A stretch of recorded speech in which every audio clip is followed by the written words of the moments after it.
Okay, Hare Krishna. Let's start with the Mangalacharan prayers.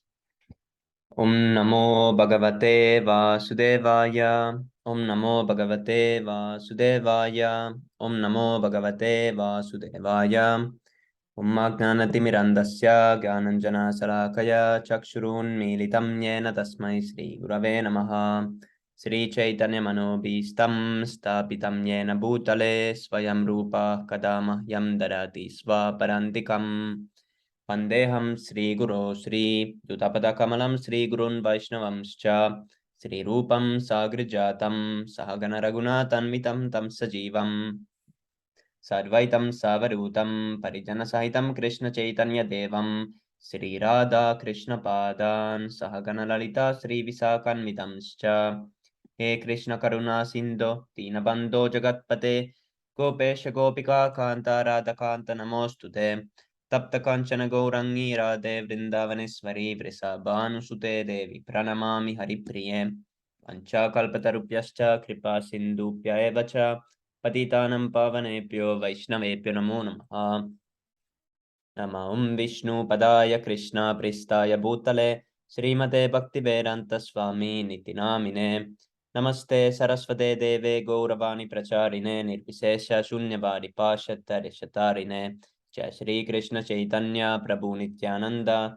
Shri Advaitat Gadadara Srivasari Gaura Bhakta Vrinda Hare Krishna Krishna Krishna Hare Hare Hare Ram Ram Ram Hare Hare Haribo.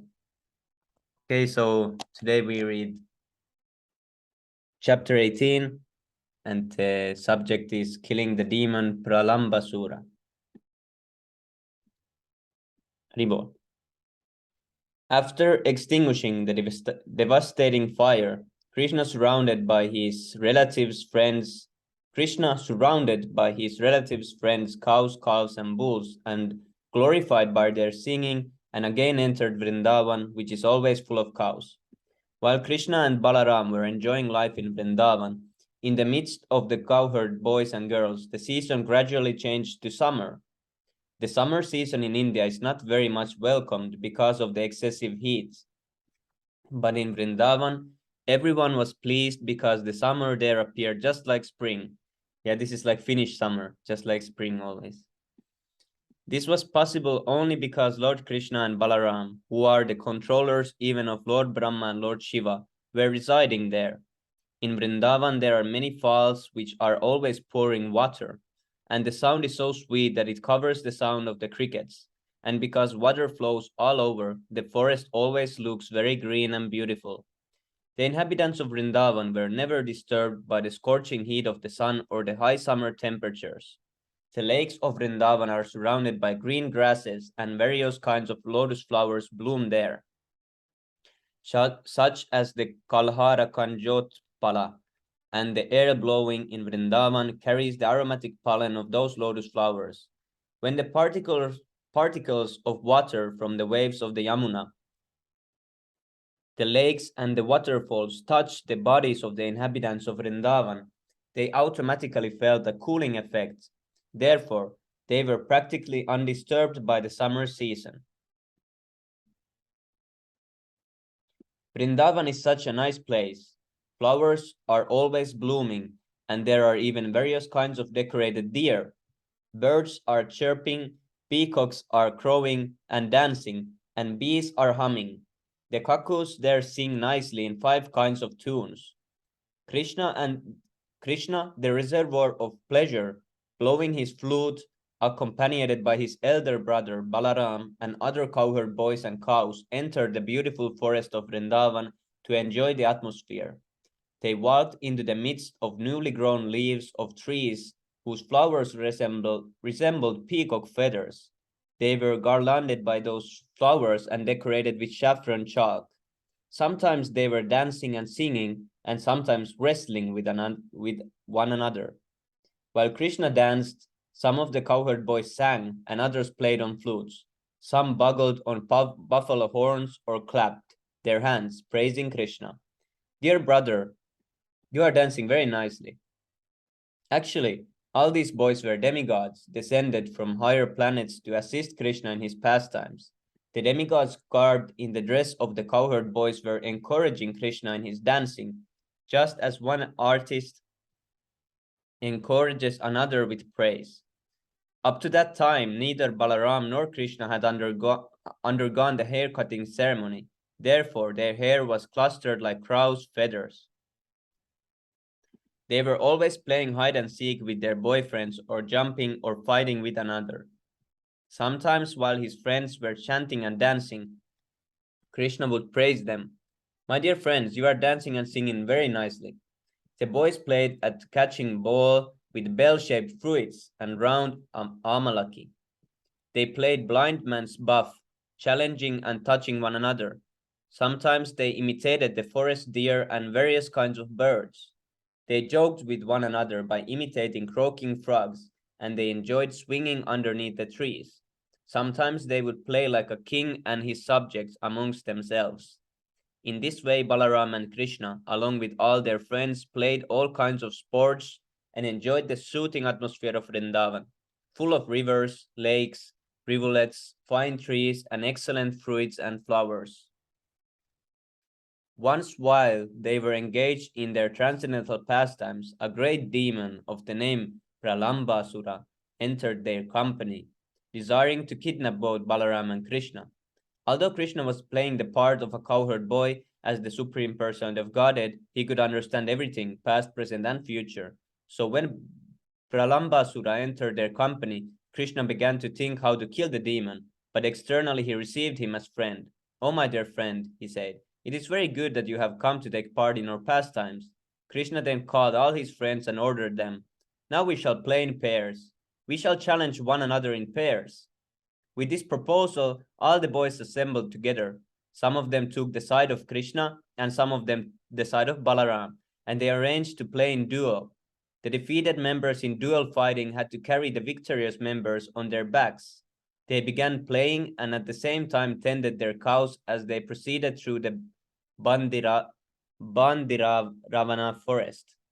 The party of Balaram, accompanied by Sridhama and Vrisabha, came out victorious, and Krishna's party had to carry them on their backs through the Bandiravana forest. The Supreme Personality of Godhead, Krishna, being defeated, had to carry Sridhama on his back, and Bhadrasena carried the Vrisabha. Imitating their play, Pralambasura, who appeared there as a cowherd boy, carried Balaram on his back. Pralambasura was the greatest of the demons, and he had calculated that Krishna was the topmost powerful of the cowherd boys. In order to avoid company of Krishna, Pralambasura carried Balaram far away. The demon was undoubtedly very strong and powerful, but he was carrying Balaram, who is compared with a mountain. Therefore, he began to feel the burden, and thus he assumed his real form. When he appeared in his real feature, he was decorated with golden helmet and earrings and looked just like a cloud with lightning carrying the moon. Balaram observed this demon's body expanding up to the limits of the clouds, his eyes dazzling like blazing fire and his mouth flashing with sharpened teeth. At first, Balaram was surprised by the demon's appearance, and he began to wonder, how is that all of a sudden this carrier has changed in every way? But with a clear mind, he could quickly understand that he was being carried away from his friends by a demon who intended to kill him. Immediately, he struck the head of the demon with his strong fist, just as the king of the heavenly planet strikes a mountain with his thunderbolt. Being stricken by the fist of Balaram, the demon fell down dead, just like a snake, with a smashed head and blood poured from his mouth. When the demon fell, he made a tremendous sound, and it sounded as if a great hill were falling upon being struck by the thunderbolt of King Indra. All the boys then rushed to the spot. Being astonished by the ghastly scene, they began to praise Balaram with the words, well done, well done. All of them then began to embrace Balaram with great affection, thinking that he had returned from death, and they offered their blessings and congratulations. All the demigods in the heavenly planets became very satisfied and showered flowers on the transcendental body of Balaram, and they also offered their blessings and congratulations for his having killed the great demon, Pralambasura. Thus ends the Bhaktivedanta purport of the 18th chapter of Krishna, killing the demon Pralambasura. Haribol. Haribol. Vishnu Prabhu, please accept my humble obeisances. All glories to Srila Prabhupada. Dandat Pranam, Jai Shri Prabhupada. Hare Krishna, Vishnu Prabhu. Yes, I was just thinking that did I tag Vishnu Prabhu and we are right. Haribol. Yeah. So there's second forest fire. No problem, Prabhu. I had completely forgotten that there two forest fires. Oh, really? Yeah. So this is Looks the devouring the forest fire. Okay, anyone can continue from this chapter. Yeah. Era Prabhu, want to read?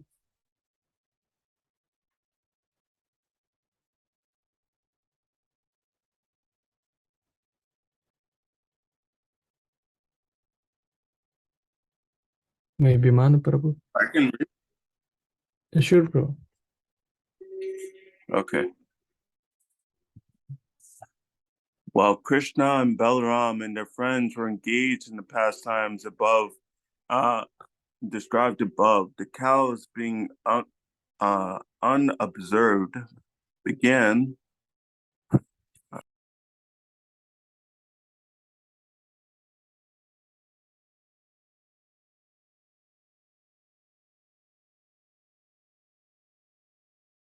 Manu Prabhu, you are muted. Yes, Prabhu, you're muted. and began to wander off in their on their own, entering further and further into the darkest, deepest part of the forest, allured by the fresh grass. The goats, cows, and buffaloes traveled from one forest to another and entered the forest known as the Isvakta is Isikatavi.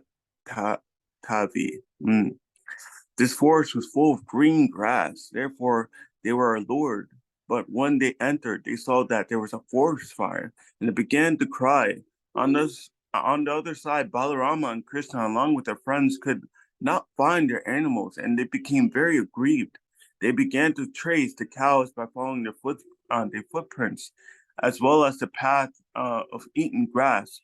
All of the boys were fearing that that their very means of livelihood, the cows, were now lost. Soon, however, they heard the crying of the cows. Krishna began to call the cows by their respective names with great noise. Upon hearing Krishna calling, the cows immediately replied with joy. But by this time, the forest fire surrounded all of them. The situation appeared to be very fearful. The flames increased. The wind blew very quickly. It appeared that everything movable and immovable would be devoured. All cows and the boys became very frightened and looked towards Balarama, and they looked towards Balarama, the way a tiny dying man looks at a picture of the supreme personality of Godhead. They said, "Dear Krishna and Balarama, we are now burning from the heat of this blazing fire. Let us take shelter of your lotus feet. We know you can protect us from the great danger. Our dear friend Krishna, we are your intimate friends. It is not right that we should suffer in this way. We're all completely dependent on you, and you are the knower of all religious life. We do not know anyone except you." The personality of God had heard the appealing voices of his friends, and casting a pleasing glance over them, he began to answer by speaking. Through his eyes, he impressed his friends that there was no cause for fear. Then Krishna, the supreme mystic, the powerful personality of Godhead, immediately swallowed up all the flames of the fire. The cows and the boys were thus saved from the imminent danger. Out of the fear, the boys were almost unconscious. But when they regained their consciousness and opened their eyes, they saw that they were again in the forest with Krishna, Balarama, and the boys. And the cows. They were astonished to see that they were completely free from the attack of the blazing fire, and the cows were saved. And they secretly thought that Krishna must not be an ordinary boy, but some demigod. And even in the evening, Krishna and Balarama, along with the boys and the cows, returned to Vrindavan, playing their flutes. As they approached the village, all the gopis became very joyous. Throughout the day, the gopis used to think of Krishna while he was in the forest, and in his absence, they were considering one moment to be like 12 years. Itam probably Itam. Thus ends the Bhaktivedanta purport of the 19th chapter of Krishna, devouring the forest fire. Okay, now we got third chapter. Oh, it's a very good chapter. I mean, Srila Prabhupada wrote a special book for Japanese. I mean, it is called Light of Bhagavata. You know this book. Brother. Yeah, it's basically based on this chapter. Oh, yes, it's this one. Yeah, because, I mean, somebody told me that there must be some holiday called, I don't know, about... So, actually, Prabhupada mentioned he mentioned a lot about sakura trees and all that, I believe, for the purpose of attracting Japanese, but unfortunately, I mean, it wasn't successful as he wanted. Yes, yeah, you see. So Light of Bhagavad is based on this. Yes, based on this chapter, on 20th chapter. 20th chapter. Yeah.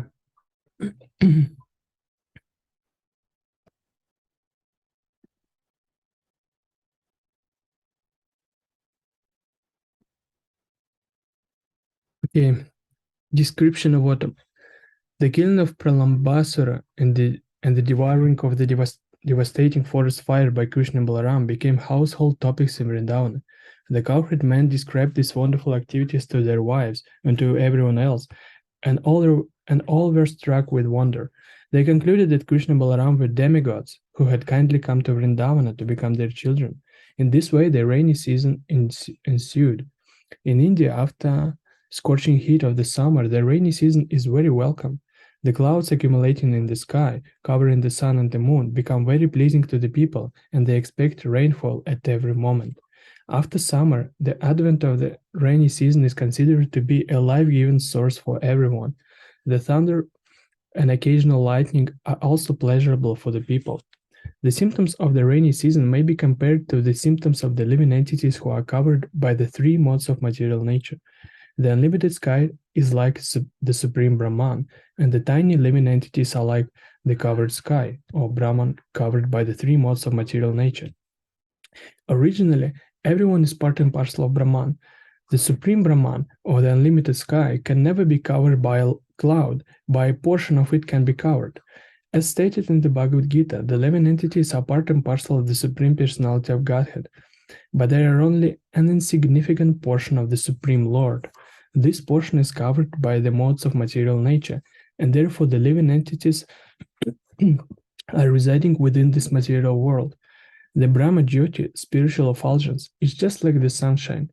As the sunshine is full of molecular shining particles, so the Brahma Jyoti is full of minute portions of the Supreme Personality of God. Just imagine amount of these impersonalists in that Brahma Jyoti.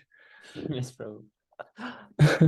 Out of that unlimited expansion of minute portions of the Supreme Lord, some are covered by the influence of material nature, whereas others are free. Clouds accumulated water drawn from the land by the sunshine. Continually for 8 months, the sun evaporates all kinds of water from the surface of the globe, and this water is accumulated in the shape of clouds, which are distributed as water when there is need. Similarly, a government exacts various taxes from the citizens, which the citizens are able to pay by the different material activities, agriculture, trade, and industry.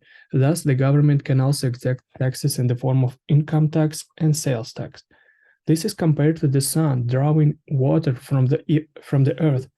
When there is again need of water on the surface of the globe, the same sunshine converts the water into clouds and distributes it all over the world, all over the globe. Similarly, the taxes collected by the government must be distributed to the people again as educational work, public work, sanitary work, etc. This is very essential for a good government.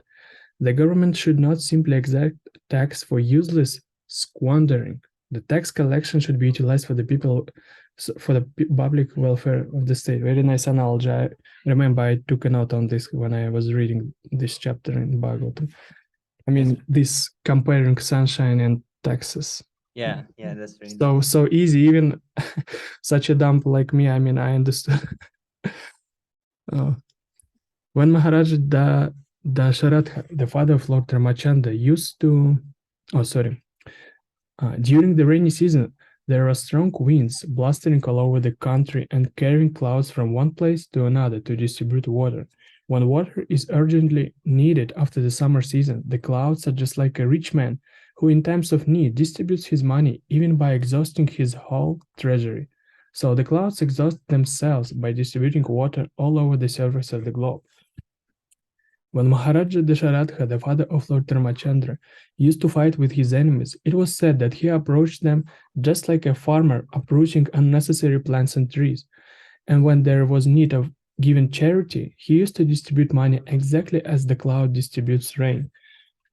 The distribution of rain by clouds is so sumptuous that is compared to the distribution of wealth by a great munificent person. The clouds downpour is so sufficient that the rains even fall on rocks and hills, and on the ocean and seas, where there is no need for water. It is like a charitable person who opens his treasury for distribution and who does not discriminate to whether the charity is needed or not. He gives in charity open hand. Wow. I mean, rainfall is so merciful.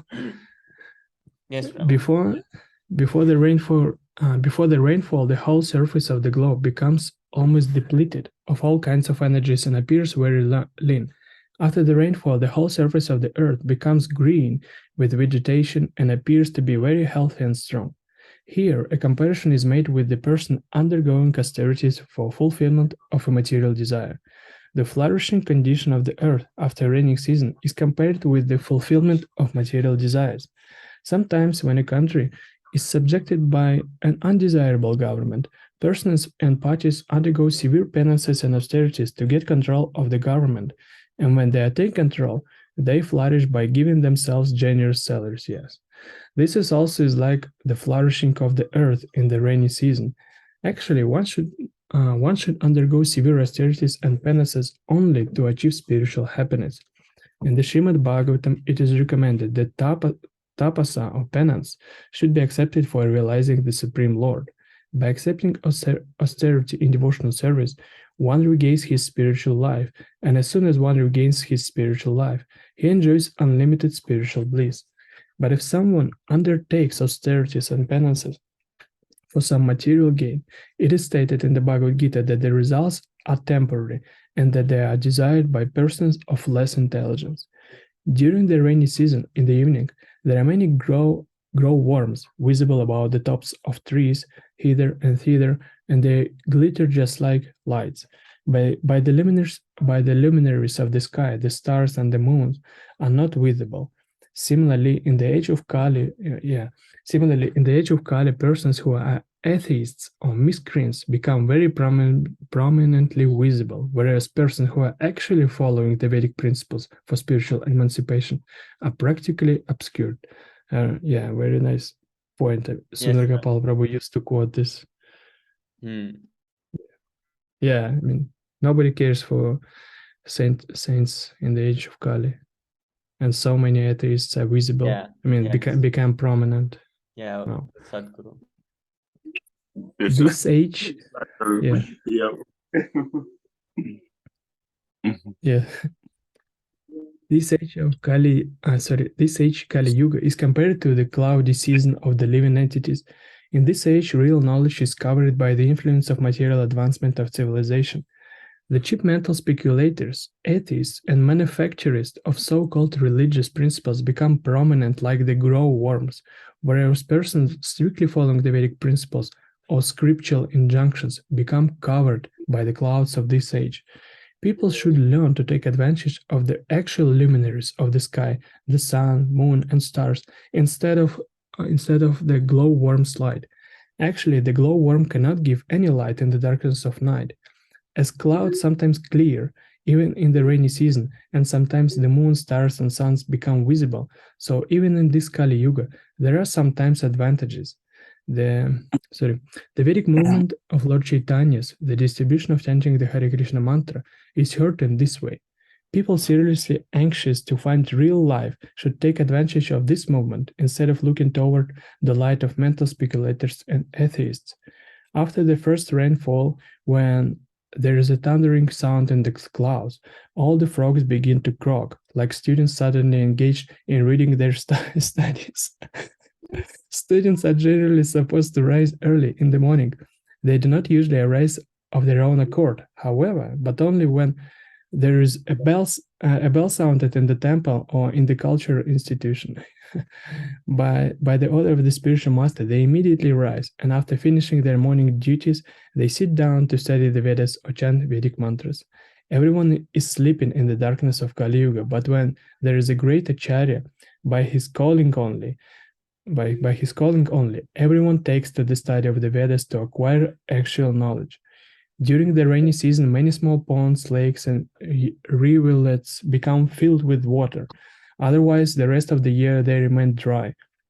Similarly, materialistic persons are dry, but sometimes when they are in a so-called opulent position, with a home or children or a little bank balance, they appear to be flourishing. But immediately afterwards, they become dry again. Yeah, like the small rivulets and ponds. The poet Vidyapati said that in the society of friends, family, children, wife, etc., there is certainly some pleasure, but that pleasure is compared to a drop of water in the desert. Everyone is hankering after happiness, just as in the desert everyone is hankering after water. If in the desert there is a drop of water, the water is there.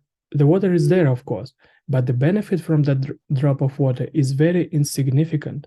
In our materialistic way of life, we are hankering after an ocean of happiness, but in the form of society, friends, and mundane love, we are getting no more than a drop of water. Our satisfaction is never achieved, as the small rivulets, lakes, and ponds are never filled with water in the dry season. Haribol, anyone can continue.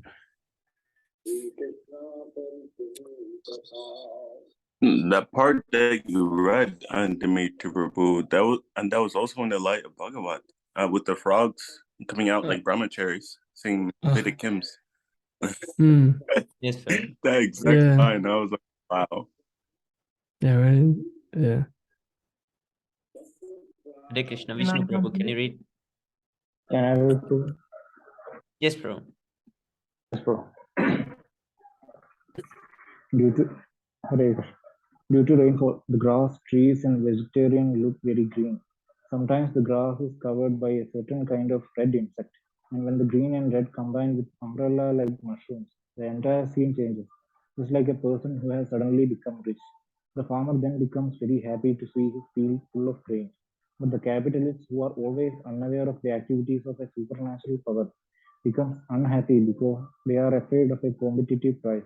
In some places, certain capitalists and government restrict the farmer from producing too much grains, not knowing the actual fact that all food grains are supplied by the Supreme Personality of Godhead.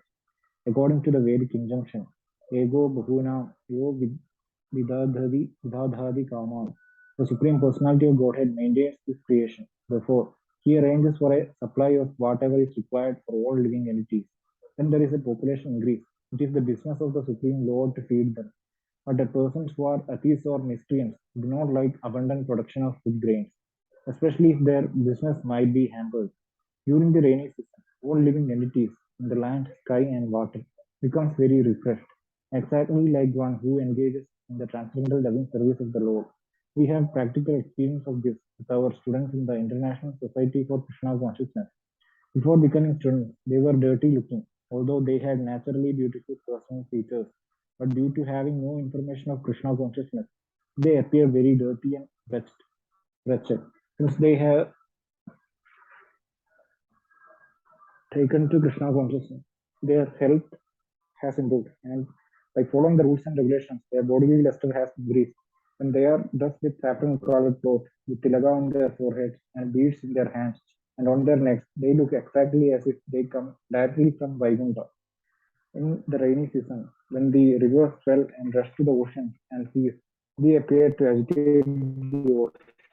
Similarly, if a person who is engaged in the yoga mystic process is not very advanced in spiritual life, however, not very advanced in spiritual life, he can become agitated by the such symbols. High mountains, however, although splashed by torrents of rain, do not change. So a person who is advanced in Krishna consciousness, even if put into difficulties, is not embarrassed because a person who is spiritually advanced accepts any adverse condition of life as a mercy of the Lord, and thus he is completely eligible to enter into the spiritual kingdom. In the rainy season, some of the roads are not frequently used and they become covered with long grasses. This is exactly like a Brahmana who is not accustomed to studying and practicing the reformatory methods of Vedic injunctions. He becomes covered with the long grass of Maya. In that condition, forgetful of his constitutional nature, he forgets his position of eternal servitorship to the Supreme Personality of Godhead. By being deviated by the seasonal overgrowth of long grasses created by Maya, a person identifies himself with Mayic protection and succumbs to illusion, forgetting his spiritual life. During the rainy season, lightning appears in one group of clouds and then immediately in another group of clouds. This phenomenon is compared to a lusty woman who does not fix her mind on one man. A cloud is compared to a qualified person because it pours rain and gives sustenance to many people. A man who is qualified similarly gives sustenance to many living creatures, such as family members or many workers in business. Unfortunately, his whole life can be disturbed by a wife who divorces him, and the husband is disturbed. The whole family is ruined. The children are dispersed, or the business is closed, and everything is affected. It is therefore recommended that a woman desiring to advance in Krishna consciousness peacefully live with a husband, and that the couple not separate under any condition. The husband and wife should control sex indulgence and concentrate their minds on Krishna consciousness so their life may be successful. After all, in the material world, a man requires a woman and a woman requires a man. When they are combined, they should live peacefully in Krishna consciousness and should not be restless like the lightning flashing from one groups of cloud to another. Sometimes, in addition to the roaring thunder of the clouds, there is an appearance of a rainbow, which stands as a bow without a string. Actually, a bow is in the curved position, being tied at its two ends by the bowstring. But in the rainbow, there is no such string, and yet it rests in the sky so beautifully. Similarly, when the Supreme Personality of Godhead descends to this material world, he appears just like an ordinary human being, but he is not resting on any material condition. In the Bhagavad Gita, the Lord says that he appears by his internal potency which is free from the bondage of the external potency. What is bondage for the ordinary creature is freedom for the personality of Godhead. In the rainy seasons, the moonlight is covered by clouds, but is visible at intervals. It sometimes appears that the moon is moving with the movement of the clouds, but actually the moon is still. Due to the clouds, it also appears to move. Similarly, for one who has identified himself with the moving material world, his actual spiritual luster is covered by illusion, and with the movement of material activities, he thinks that he is moving through different spheres of life. This is due to false ego, which is the demarcation between spiritual and material existence, just as the moving cloud is the demarcation between moonlight and darkness. In the rainy season, when the clouds appear for the first time, after seeing their appearance, the peacock begins to dance with joy. This can be compared to persons who are very harassed in the materialistic way of life. If they can find the association of a person engaged in the loving devotional service of the Lord, they become enlightened, just like the peacocks when they dance. We have practical experience of this because many of our students were dry and morose previous to their coming to Krishna consciousness. But having come into contact with devotees, they are now dancing like jubilant peacocks. Plants and creepers grow by drinking water from the ground. Similarly, a person practicing austerities becomes dry after the austere performances are completed, and he gets the result. He begins to enjoy life in sense gratification with family, society, love, home, and other paraphernalia. Sometimes it is seen that cranes and ducks meander continually on the banks of the lakes and rivers, although the banks are filled with muddy garbage and thorny creepers. Similarly, persons who are householders without Krishna consciousness are constantly tarrying in material life in spite of all kinds of inconveniences. In family life or any life, one cannot be perfectly happy without being Krishna consciousness. Srila Narottama Dasa Thakur praised that he will have the association of a person, either a household or a man in the renounced order of life, who is engaged in the transcendental loving service of the Lord and is always carrying the holy name of Lord Chaitanya. For the materialistic person, worldly affair becomes too aggressive, whereas to a person who is in Krishna consciousness, anything appears to be happily situated. The barriers around the agricultural field sometimes break due to heavy torrents of rain. Similarly, the other unauthorized atheistic propaganda in the age of Kali breaks the boundary of the Vedic injunctions. Thus, people gradually degenerate to godlessness. In the rainy season, the cloud, tossed by the wind, delivers water, which is welcome like nectar. In the Vedic followers, the Brahmanas, inspire rich men like kings and wealthy mercantile community to give charity in the performance of great sacrifices. The distribution of such wealth is also nectarian. The four sections of human society, namely the Brahmanas, the Kshatriyas, the Vaishyas, and the Shudras, are meant to live peacefully in a cooperative mode. This is possible when they are guided by the expert Vedic Brahmanas who perform sacrifices and distribute wealth equally. Vrindavana forest improved from the rains and was replete with ripened dates, mangoes, blackberries, and other fruits. Lord Krishna, the Supreme Personality of Godhead, and his boyfriends and Lord Balarama entered the forest to enjoy the new seasonal atmosphere. The cows, being fed by new grass, became very healthy, and their milk bags were all very full. And Lord Krishna called them by name. They immediately came to him out of affection, and in their joyful condition, the milk flowed from their bags. Lord Krishna was very pleased when passing through the Vrindavana forest by the side of Govardhana hill.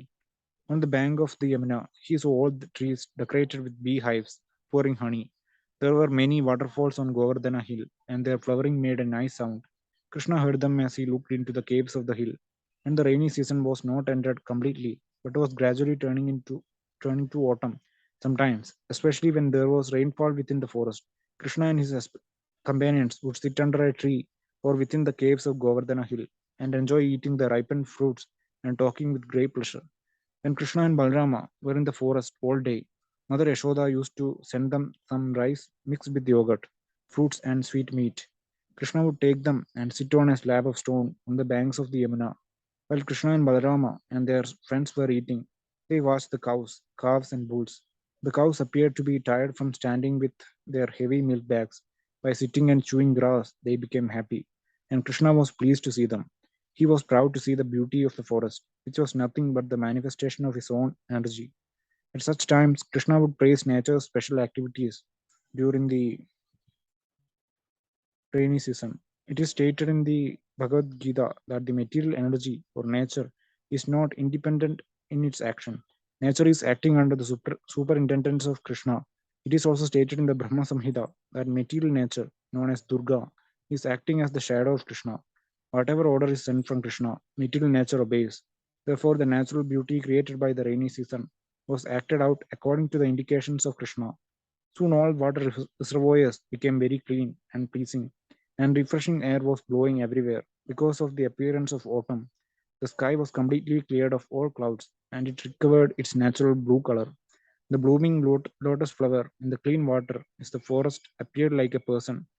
In the forest appeared like a person who has fallen down from yoga practice, but again has become beautiful by resuming his spiritual life. Everything becomes naturally beautiful with the appearance of the autumn season. Similarly, when a materialistic person takes to Krishna consciousness and spiritual life, he also becomes as clear as the sky and water in autumn. The autumn season takes away the rolling of dark clouds in the sky as well as the polluted water. Filthy conditions on the ground also becomes cleansed. Similarly, a person who takes to Krishna consciousness immediately becomes cleansed of all dirty things within and without. Krishna is therefore known as Hari. Hari means he who takes away. Krishna immediately takes away all unclean habits from anyone who takes to Krishna consciousness. The clouds of autumn are white, for they do not carry any water. Similarly, a retired man, being freed from all responsibility of family affairs, namely maintaining the home, wife and children, wife and wife and children, and taking completely to Krishna consciousness, becomes freed from all anxieties and looks as white as cloud in autumn. Sometimes in autumn, the fog comes down from the top of the hill to supply clean water, and sometimes they stop. Similarly, sometimes great saintly persons distribute clear knowledge, and sometimes they are silent. The small ponds which were filled with water because of the rainy season gradually dry up in autumn. As for the tiny aquatics living in the reservoirs, they cannot understand that their numbers are diminishing day by day, as the materially engrossed person cannot understand that their duration of life is being reduced day by day. Such persons are engaged in maintaining cows, property, children, wife, society, and friendship. Due to the reduced water and scorching heat from the sun in the autumn season, the small creatures living in a small reservoirs of water are much disturbed. They are exactly like uncontrolled persons who are always unhappy from being unable to enjoy life or maintain their family members. The muddy earth gradually dries up, and newly grown fresh vegetables begins to wither. Similarly, for one who has taken to Krishna consciousness, desire for family enjoyment gradually dries up. Hare Krishna.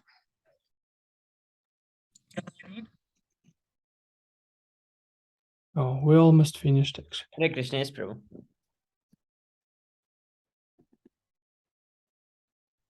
Hare Krishna. Because of the appearance of the autumn season, the water of the ocean becomes calm and quiet. Just as a person developed in self realization is no longer disturbed by the three moods of material nature. In autumn, farmers save the water within the fields by building strong walls so that the water contained within the field cannot run out. There is hardly any hope for new rainfalls. Therefore, they want to save whatever is in the field. Similarly, a person who is actually advanced in self realization protects his energy by controlling the senses.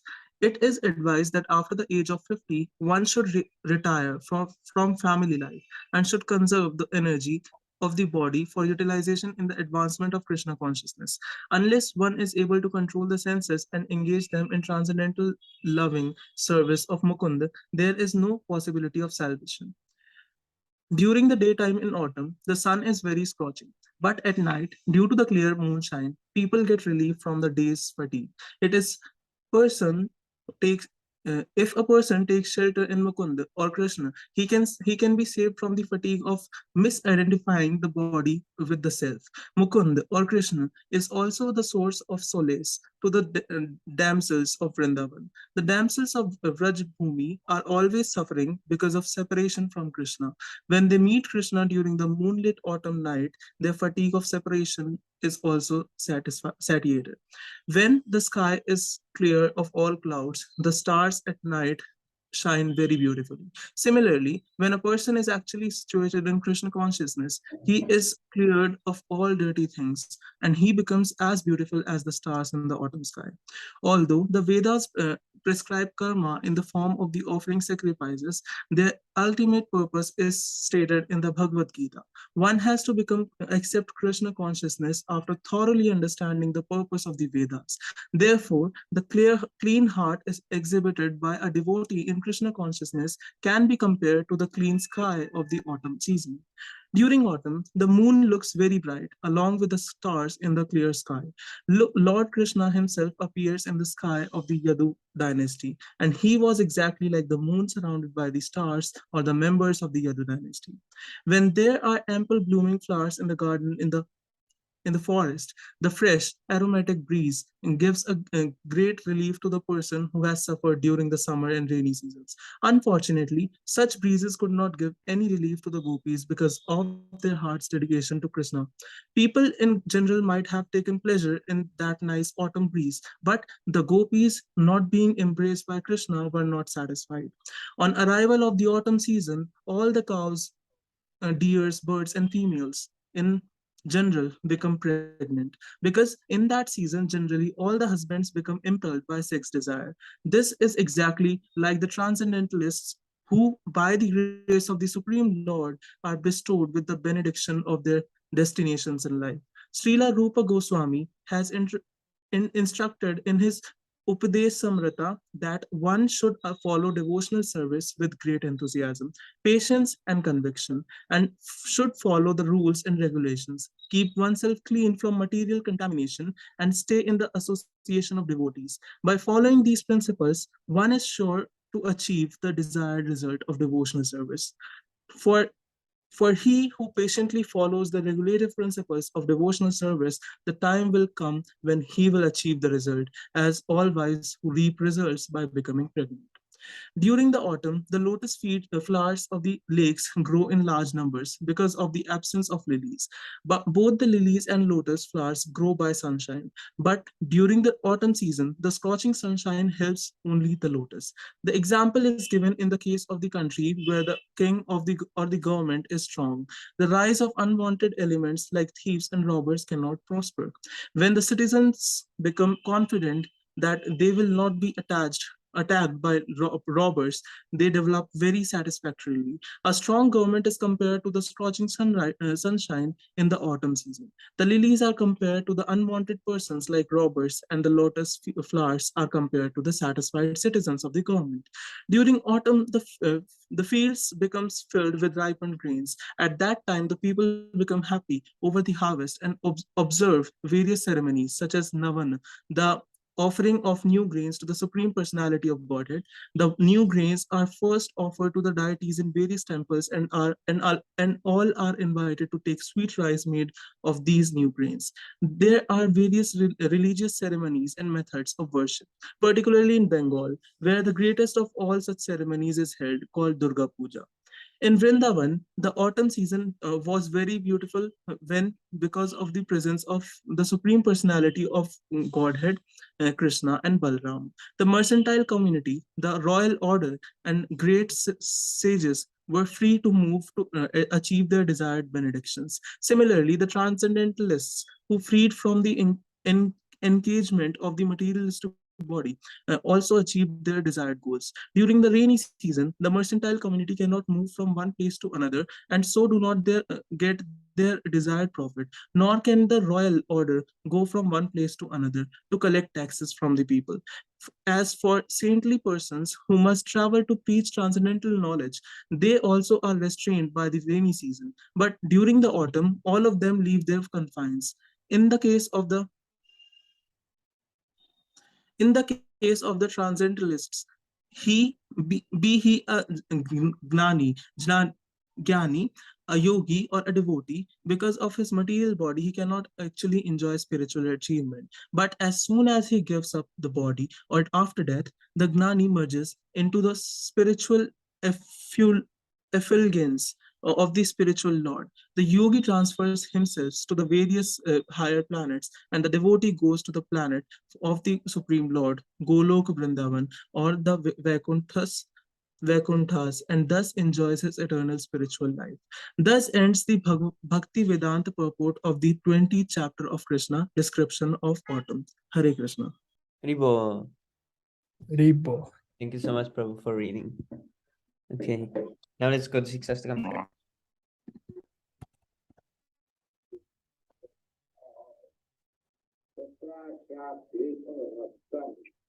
Jai Shila Prabhupada. Jai Shri Prabhupada. Cheto darpanamarjanam bhavamahadavagninirvapanam shreyah kairava chandrika vitaranam vidyavadu jivanam anandam pudivardhanam pratipadam purnamritasvadanam sarvatma snapanam param vijayate Sri Krishna Sankirtanam. Namna Makari Bahudan Nitisavasaktis Tatrapitani Amitasmane Nakalaha Ita Tushita Vakipa Bhagavama Mapi Deva Mitri Shamiha Janina Nuragaha.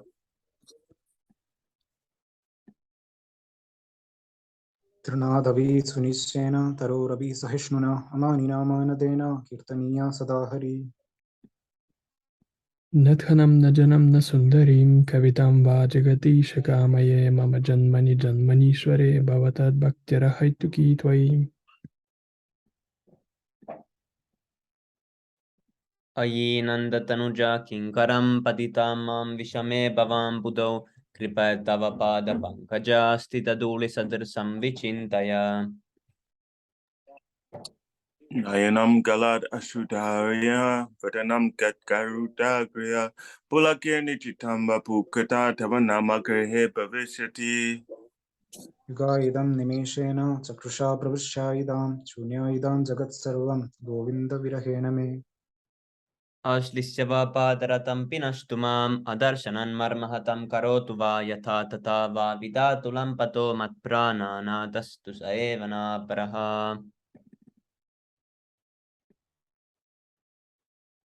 Glory to the Lord, Sri Krishna Sankirtana, which cleanses the heart of all the dust accumulated for years and extinguishes the fire of conditional life, of repeated birth and death.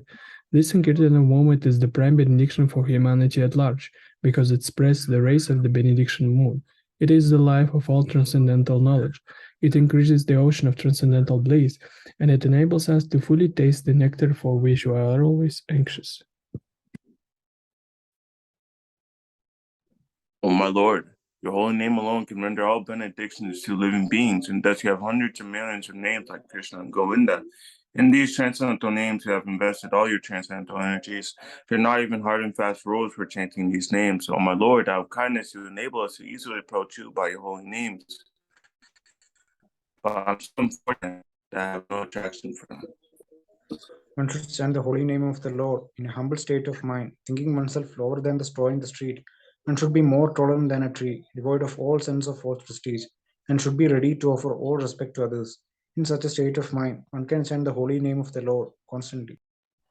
O Almighty Lord, I have no desire to accumulate wealth, nor do I desire beautiful women, nor do I want any number of followers. I only want your causeless devotional service, birth after birth.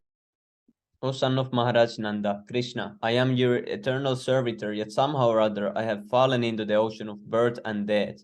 Please pick me up from this ocean of death and place me as one of the atoms at your lotus feet. O my Lord, when will my eyes be decorated with tears of love, flowing constantly when I chant your holy name? When will my voice choke up, and when will the hairs of my body stand on end at the recitation of your name?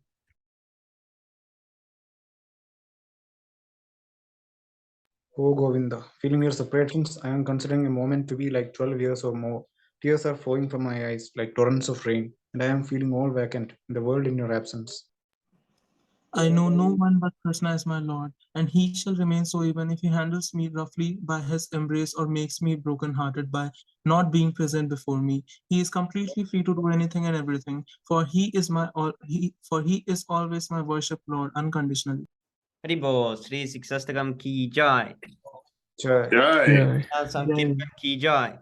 Jai, Jai, की जाए Jai, Jai, Shri Krishna Chaitanya Mahaprabhu की जाए Jai, Jai, प्रभु नित्यानंद की जाए Jai, Jai, Jagat Guru Shri Bhaktivedanta स्वामी श्री प्रभुपाद की जाए Jai.